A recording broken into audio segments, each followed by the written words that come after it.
What is going on, guys? Welcome back to another video. Today we're going over the Giants beating the Denver Broncos 23-10, and the Giants get their first win of the season, now 1-5. I still believe the season is pretty much over at this point. I think our schedule is a little bit too hard.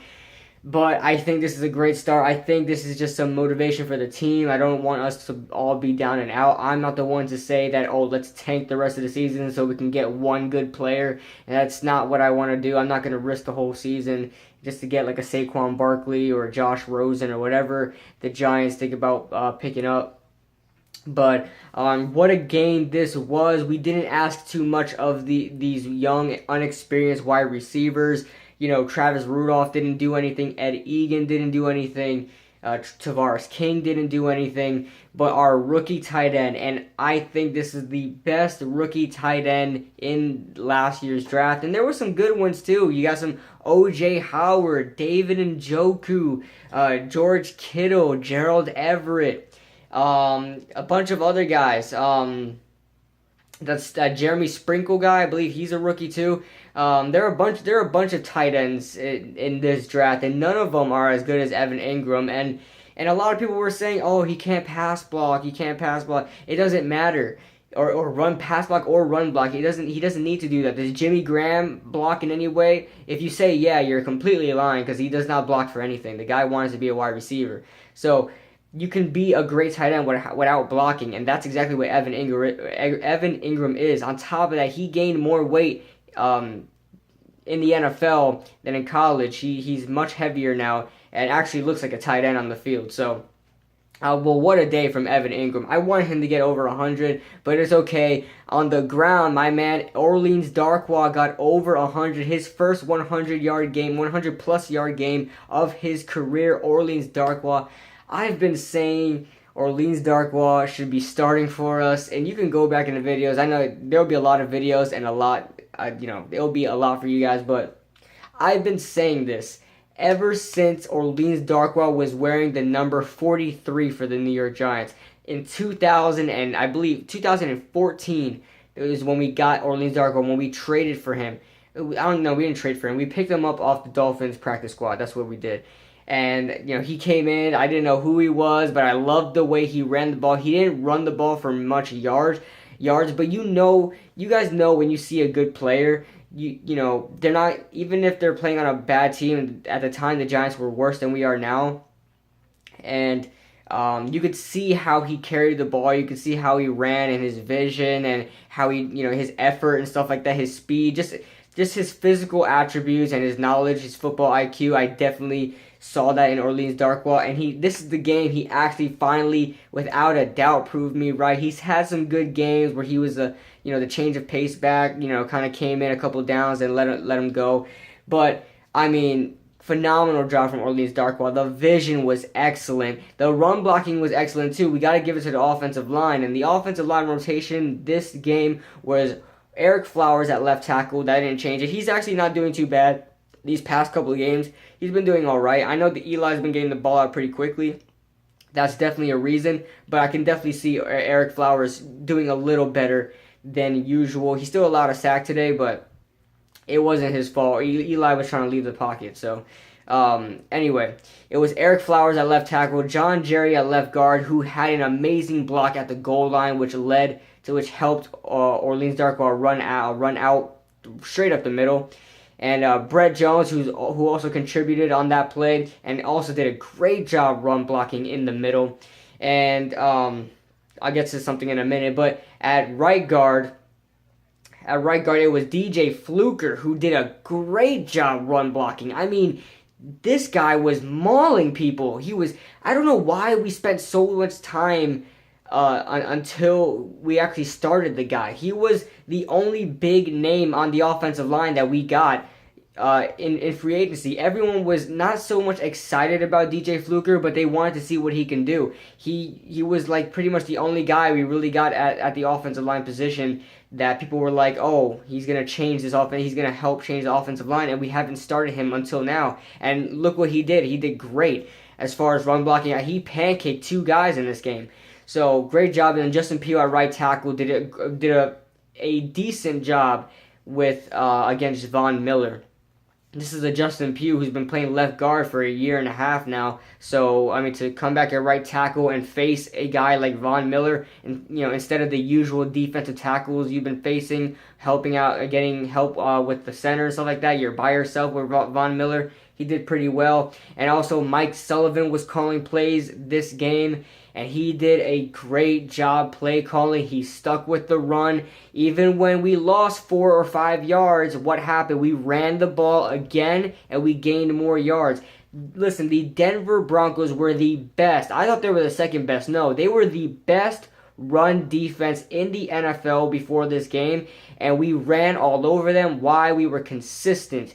Ben McAdoo was never consistent. If we didn't break a run out for more than 5 yards, he was going to pass it the rest of the drive. I don't know why he would do that. And then when we did run it, it was always on first down, which made no sense to me. So, that's something I loved about Mike Sullivan. I didn't think Mike Sullivan was anything. I thought he was complete crap, because if Ben McAdoo didn't trust him with the play calling, why is he an offensive coordinator? He's been the quarterback's coach for so many years with the Giants. But he's proven it this game that he should stay the offensive coordinator going into next season, because this season is pretty much done, guys. I hate to break it to you. It's pretty much done. But next season, I'd like to see Mike Sullivan there as the offensive coordinator. He did great, especially with who he put on the field, the offensive rotation. You balanced out Orleans Darkwa perfectly. I know Orleans Darkwa had to get the start because Paul Perkins was out, but you used Orleans Darkwa a lot in this game, and I loved that. You used him a lot. You used Wayne Gallman a lot. You kept the rotation very balanced. You went in a lot of different formations to mix up the offense. It was great to see 2 tight end sets. It was great to see a twin tight end set with 2 tight ends on each side. It was great to see a power run setup. It was great to see all the wide receivers lining up in different areas and stuff like that, bunched up or in the slot or something like that. It was great to see that Ben McAdoo is so vanilla with his offense. He could run the same personnel and the same formation the whole freaking game, and he won't be ashamed about it. So I love what Mike Sullivan is doing. Forgive me, I was criticizing the hell out of Mike Sullivan last week or the week before that, something like that, saying that he was nothing, but he did a great job in this game right here as far as calling plays and who belongs on the field.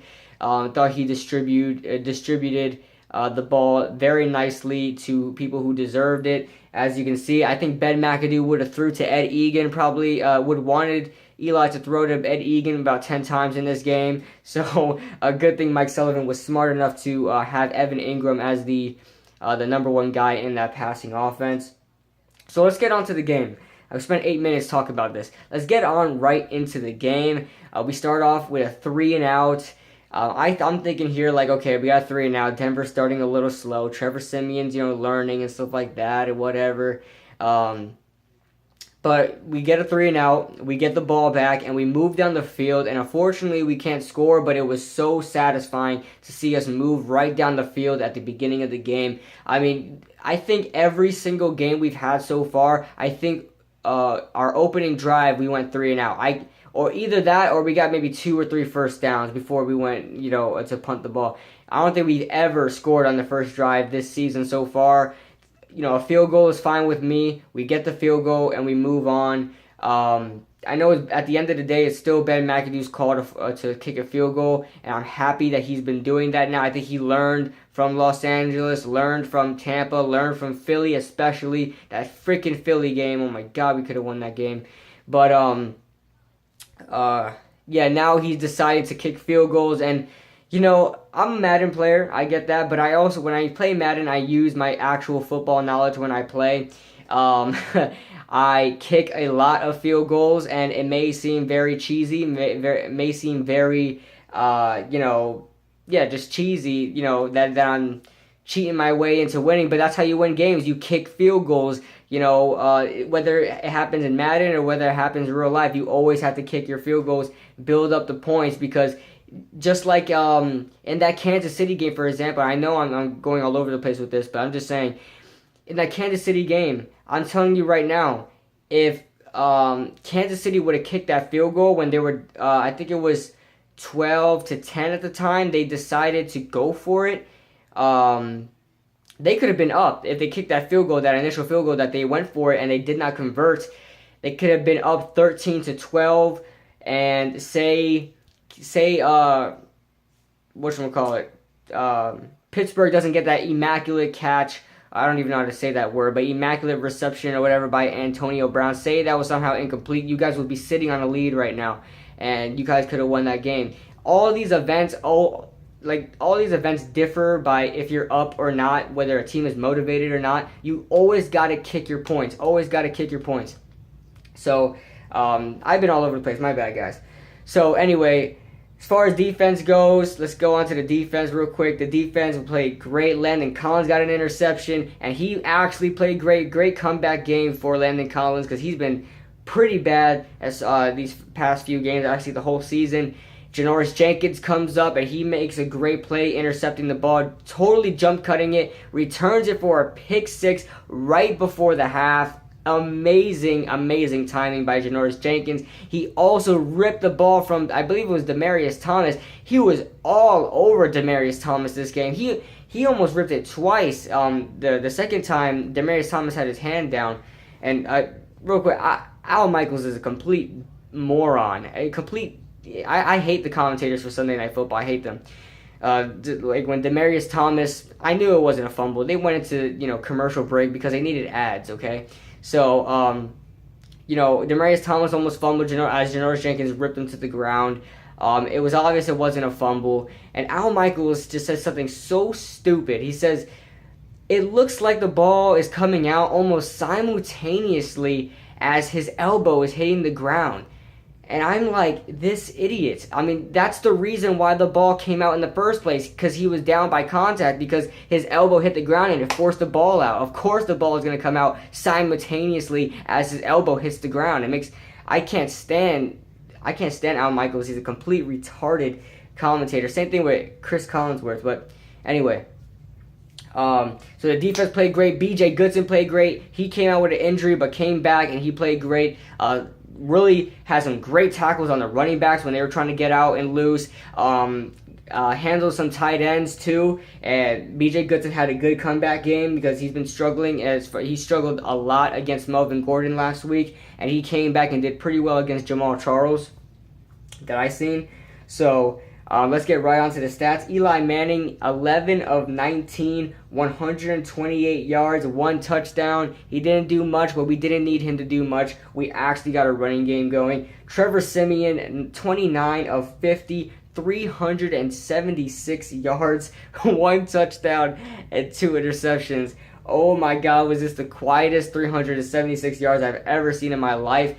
Most of this was just passing the ball down the field and doing nothing once you reach plus territory. Once you reach the Giants' territory going into the red zone, they did completely nothing. They had a 4th down. It was a 1-yard line stand. And did he get in is the question. I actually don't believe he did get in. The replay kind of looked like he was in, but they couldn't reverse it because it needed to be irrefutable evidence that he was in. And was he in? Did the rest kind of screw the Broncos over? I don't think so, because I don't think he was in. I know half his body was in, but when Janoris Jenkins hit him, he hit C.J. Anderson's arm back. So I don't know how I could show this, but as he was coming down, the ball was towards his waist. It wasn't towards his chest. When Janoris Jenkins hit him, the ball hit his arms and the ball went back. So sure, half his body was near next to by the goal line, but I don't think the ball was. So there's that. Great goal line stand for the Giants. We haven't seen that since last year, and great goal line stand by the Giants there. I thought they were gonna convert that because the Philadelphia Eagles did it on us, the Chargers did it on us. All those goal line stands we failed on the first try, but we did great there. Congratulations to the defense. Oh, how about Eli Apple? I should have said this in the beginning. How about Eli Apple? Did he allow a big play? No. How many catches did he allow? I don't even think he allowed a catch this game. I mean, Eli Apple played great. He was all over the football. May have gotten away with a couple of penalties. I know one of them he got away with a pass interference, but it was borderline pass interference. But I think he still got away with that one. I would have called it, but Eli Apple played very good, especially against Emmanuel Sanders, who he was mostly on this game. He played very well. So, anyway, going to the rushing game for the New York Giants, Orleans Darkwa, 21 carries, 117 yards, no touchdowns. I still want a rushing touchdown from a running back. The only rushing touchdown we have is from Eli, and that's the only rushing touchdown we had this year. And as far as going back last year, I don't even think we had a rushing touchdown last year. If we did, it was a very long time ago. So, and then Wayne Gallman, 9 carries, 27 yards. Could have had a better average. He had 3 yards per carry, but could have had a better average if he wasn't running the ball out at the end of the game. Orleans Darkwa, 5.6 yards per carry. Jamal Charles led the way for the Denver Broncos, who don't have a bad running game whatsoever. 5 carries, 19 yards, 3.8 yards per carry. C.J. Anderson, 9 for 17. And that was pretty much it. We go on to the New York receiving game. Evan Ingram, the best rookie tight end in the draft. I'm so happy we picked him up now. I'm so happy we picked him up, guys. Oh, man, 5 receptions, 82 yards, and a touchdown. We haven't seen a tight end like this in a long time. This guy just runs so much. His routes are so crisp. He does not miss a step. He has sure hands. He's big-bodied, has the speed. I love Evan Ingram. I love that guy. I might buy his jersey. I mean, he's becoming one of my favorite players in the league. Just, I don't know. I might buy his jersey. But Roger Lewis, 1 catch, 15 yards. Orleans Darkwa, 1 for 13. Tavares King, 1 for 7. Jarrell Adams, 1 for 6. You get the idea. They didn't do much because that's not what the Giants were focused on, and thank God Mike Sullivan understood that. Demaryius Thomas, on the other hand, for the Denver Broncos, really did his part. He was also playing injured. He was playing on a bad leg. We saw that most of the game. Caught a crossing route on Janoris Jenkins. Completely broke Janoris Jenkins on a curl route. So Demaryius Thomas busted his butt to try to win this game, and he couldn't get it done. Had 10 receptions on 14 targets. That's a great ratio right there, and 133 yards, and it was the quietest 133 he's ever had. Devontae Booker came out of nowhere, 4 receptions, 78 yards. I came at the end of the game, totally away to pad stats. 300 yards of 70 or 80 yards of Trevor Siemian were padding the stats. Emmanuel Sanders, 5 for 76. Jordan Taylor, 3 for 26. And no one else is really important except that Jeff Heuerman reception was for a touchdown. And there goes that. Let's see here. Eli Apple recovered a fumble, and that was that was when Janoris Jenkins ripped the ball out from Demaryius Thomas. So there's that. Eli Manning jumped on a ball when Wayne Gallman fumbled it. That's scary though, man, because Wayne Gallman, that's his second fumble this year, and he hasn't had a lot of carries. So we have to make sure Wayne Gallman doesn't fumble too much. That's his second fumble already.